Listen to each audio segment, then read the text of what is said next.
தமிழகத்தினுடைய சட்டத்துறை அமைச்சர் திரு ரகுபதி அவர்கள் வேண்டுமென்றே பத்திரிகையாளர் நண்பர்கள் சந்திப்பில் வேண்டுமென்றே சில பொய்களை சொல்லியிருக்கின்றார்கள். அதாவது ஒரு சட்டத்துறை அமைச்சராக இருந்து சத்திய பிரமாணம் எடுத்து பணி செய்ய வேண்டிய ஒருவர் சில பொய்களை சொல்லியிருக்கிறாங்க. நீங்கள் நல்லா பாருங்கள். அதாவது மதுரை நீதியரசர் அவர்கள் தவறான ஒரு தீர்ப்பை கொடுத்துருக்குறாங்க அப்படிங்கிற வாதத்தை திரு ரகுபதி அவர்கள் வைக்கிறாங்க. என்ன வாதத்தை வைக்கிறாங்கன்னா, இதில் இருக்கக்கூடிய பிரச்சனை எல்லாம் 2014 முடிஞ்சிருச்சு. 2014 அந்த பிரச்சனை முடிஞ்சிருச்சு. அன்னைக்கே டிவிஷன் பெஞ்சு தீர்ப்பு கொடுத்துட்டாங்க. டிவிஷன் பெஞ்சினுடைய தீர்ப்பு படி உச்சி பிள்ளையார் கோவிலில் மட்டும்தான் நாம் தீபத்தை ஏற்றணும், மேலே போக வேண்டிய அவசியம் இல்லை. அதனால் நீதியரசர் அவர்கள் தன்னுடைய கடமையை சரியாக செய்யலை அப்படின்னு. இதை மாண்புமிகு நீதியரசர் அவர்கள் டிசம்பர் 1 கொடுத்த தீர்ப்பில் மிக முக்கியமாக இந்த பாயிண்ட்டை ஹைலைட் பண்ணி பேசியிருக்கிறார். அவர் எதுவும் மறுக்கலை. இந்த பாயிண்ட்டை ஹைலைட் பண்ணி பேசுகிறார். அதை மட்டும் ஆங்கிலத்தில் உங்களுக்கு படித்து காட்ட விரும்புகின்றோம். அதாவது 2014 போட்டிருக்கக்கூடிய ரிட் பெட்டிஷன் எதை ரகுபதி அவங்க கோட் பண்ணுறது, 2017 டிவிஷன் பெஞ்ச் ஆர்டர், இது இரண்டும் என்ன சொல்கிறாங்கன்னா, அதில் பெட்டிஷனர் என்ன கேட்குறாங்கன்னா, தீபத்தை மலையினுடைய உச்சபட்சமான உச்சியில் ஏற்ற வேண்டும் என்று கேட்கின்றாங்க. So the petitioner wanted the deepam to be lit at the hilltop.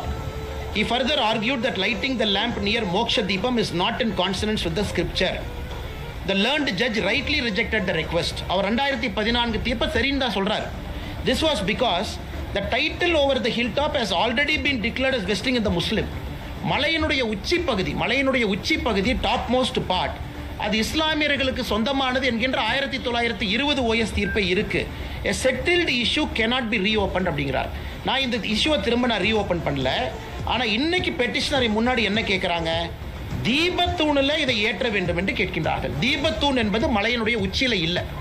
2014 தீர்ப்பு, 2017 தீர்ப்பு என்பது மலை உச்சியிலே தீபத்தை ஏற்ற வேண்டும் என்கின்ற தீர்ப்பு. அதற்கு மாண்புமிகு நீதியரசர் அவர்கள் அந்த காலகட்டத்தில் கொடுக்கல. அது சரியான காரணம் தான். ஏன்னா இந்த நீதியரசர் சொல்றது அது மிக முக்கியமாக தர்காக்கு சொந்தம்னு அது ஊர்ஜிதம் ஆயிடுச்சு. ஆனால் தீபத்தூண் என்பது மலையினுடைய உச்சியில் கிடையாது. யாருமே போய் தர்காக்கு பக்கத்தில் தீபத்தூணில் ஏற்ற வேண்டும் என்று சொல்லல. தர்காவிலிருந்து 50 மீட்டர் தூரத்தில் கொஞ்சம் கீழே இருக்கக்கூடிய தீபத்தூணில் ஏற்ற வேண்டும் என்பது தான் இன்னைக்கு போட்டிருக்கக்கூடிய ரிட் பெட்டிஷனுடைய சாரம்சம். The mosque is at the highest peak, the தீபத்தூன் is at the lowest peak. இரண்டுமே வேறு வேறு மலை உச்சியில் இருக்கு. அதனால் இதை ட்ரையல் ஜட்ஜு 1920 ரெகக்னைஸ் பண்ணிட்டாங்க. நான் இதை தவறாக பார்க்கல. அதனால் தீபத்தூணில் அவங்க கார்த்திகை தீபத்தை இந்த பெட்டிஷனர் கேட்டபடி ஏற்றுவதற்கு நான் அனுமதி கொடுக்கிறேன். இதை சட்டத்துறை அமைச்சர் அவர்கள் திருச்சி பத்திரிகை நண்பர்கள் முன்னாடி 2014 2017 ரிட் பெட்டிஷனை கோட் பண்ணுறாங்க. அதே தவறு. அதை முதல்ல இந்த பத்திரிகை மன்றத்தில் நாங்கள் தெரியப்படுத்த விரும்புகின்றோம்.